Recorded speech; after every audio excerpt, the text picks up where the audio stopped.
comment ça va? On se retrouve aujourd'hui pour une nouvelle vidéo pour s'organiser une semaine avant la rentrée. Et des petits tips, des petites astuces, des petits conseils pour vous aider à vraiment préparer de A à Z votre rentrée parce que ça approche à grands pas. Je veux pas que vous vous retrouvez accessoirement sans avoir profité à fond et en même temps s'organiser 2-3 petits trucs avant qui peut être vraiment primordial pour la rentrée. Donc sans plus attendre, c'est parti.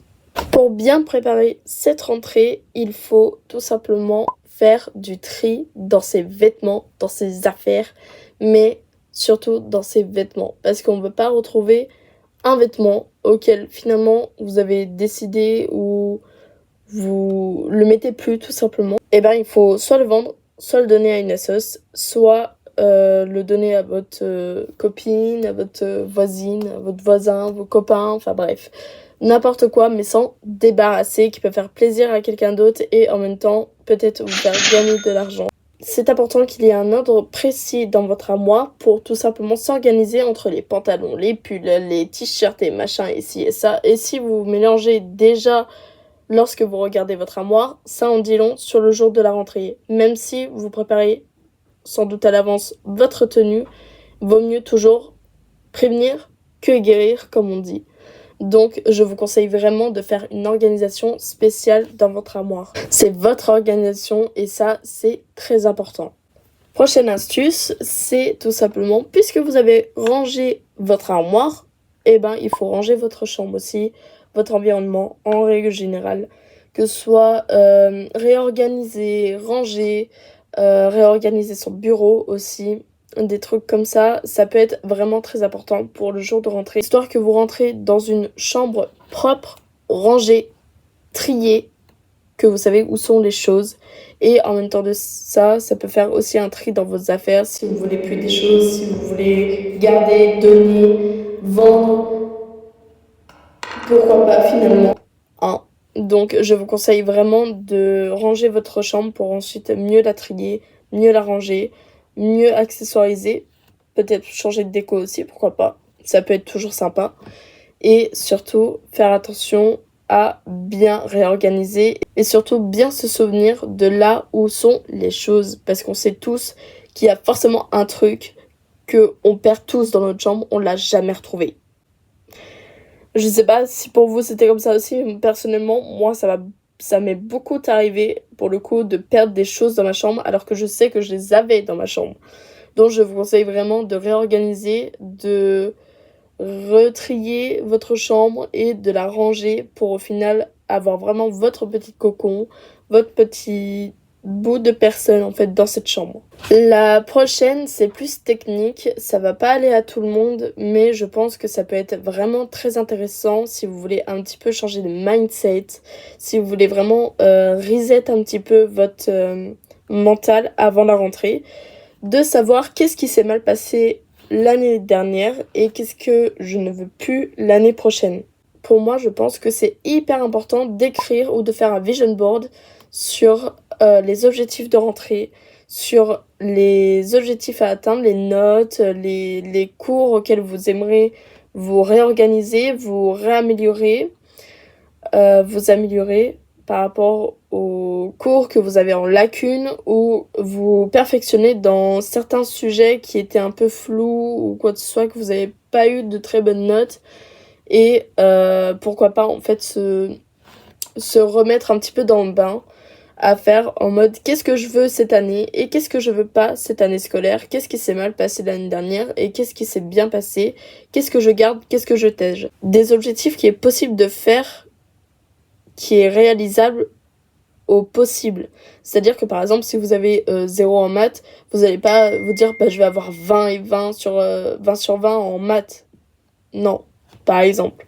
Mais par contre, passer de, je sais pas, vous avez peut-être 2 de moyenne en maths, faire peut-être un peu plus 7, 2 à 7, de 7 à 11, de 11 à 13, enfin voilà, s'organiser vraiment sur le fait que vous avez des lacunes et c'est normal, mais par contre, faut changer ça. On garde un peu l'aspect de faire du tri, etc.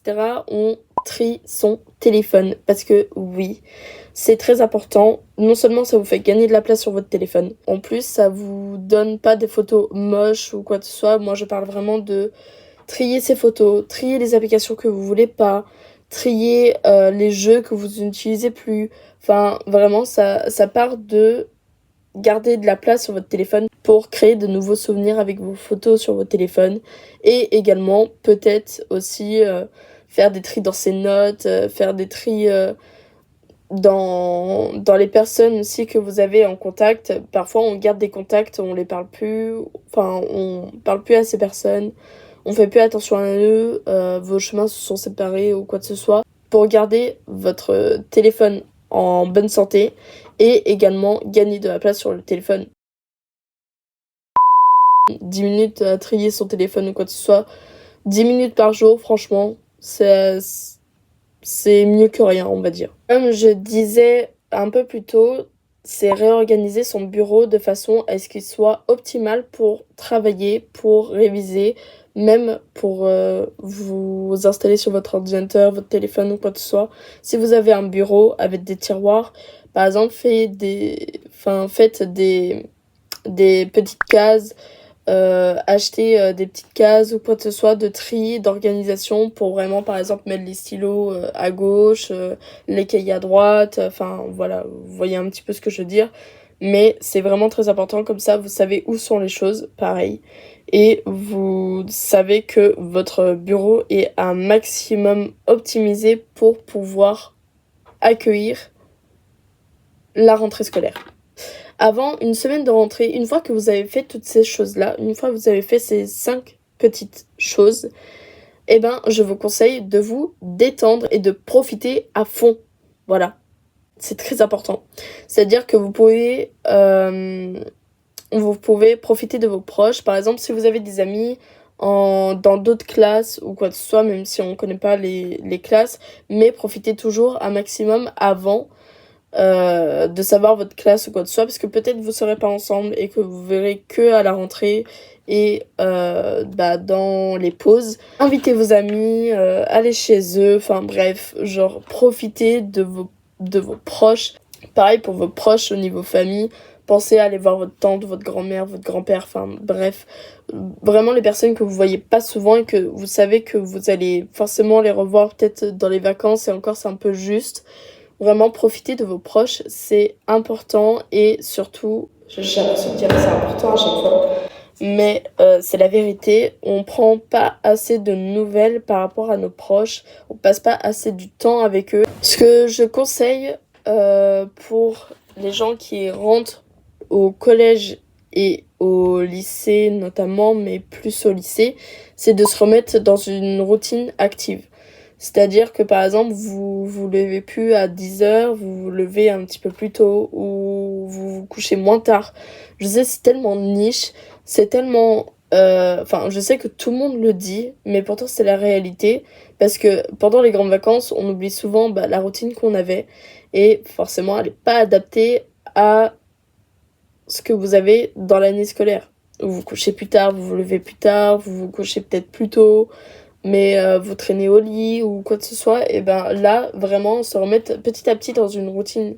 C'est-à-dire que si vous faites du jour au lendemain, votre jour de rentrée va être vraiment catastrophique. Vous n'allez pas pouvoir vous lever, vous allez être trop fatigué, vous allez être la tête... Enfin non, c'est pas le but, en gros. C'est vraiment pas le but, donc profitez un maximum de cette semaine pour vous réhabituer à une routine saine de vie scolaire.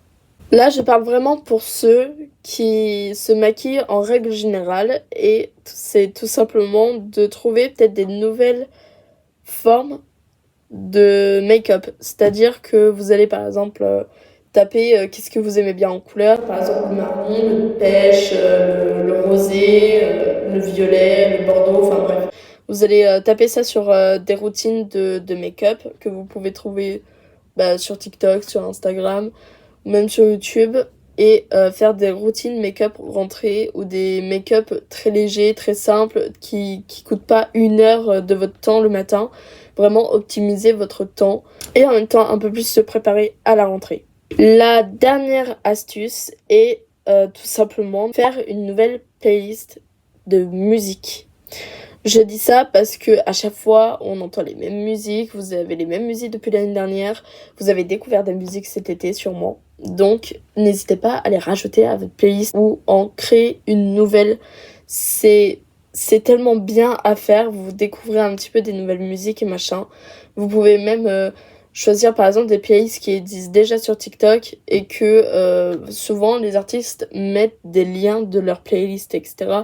Vous pouvez l'enregistrer, vous pouvez fouiner, vous pouvez vraiment fouiller par exemple les artistes, les titres que vous aimez bien, échanger avec vos amis, de faire des nouvelles playlists aussi si vous avez tendance à réviser avec de la musique. Donc si vous avez tendance à travailler avec de la musique, je vous conseille vraiment de faire ça en avance, genre cette semaine. Voici mon Instagram et mon TikTok. Si vous voulez me suivre sur ces eaux-là, je vais faire une FAQ bientôt. Donc si vous voulez découvrir plus de moi, n'hésitez pas à vous abonner parce que je poserai les questions notamment sur Instagram. Et on se retrouve mercredi pour une nouvelle vidéo. Ciao!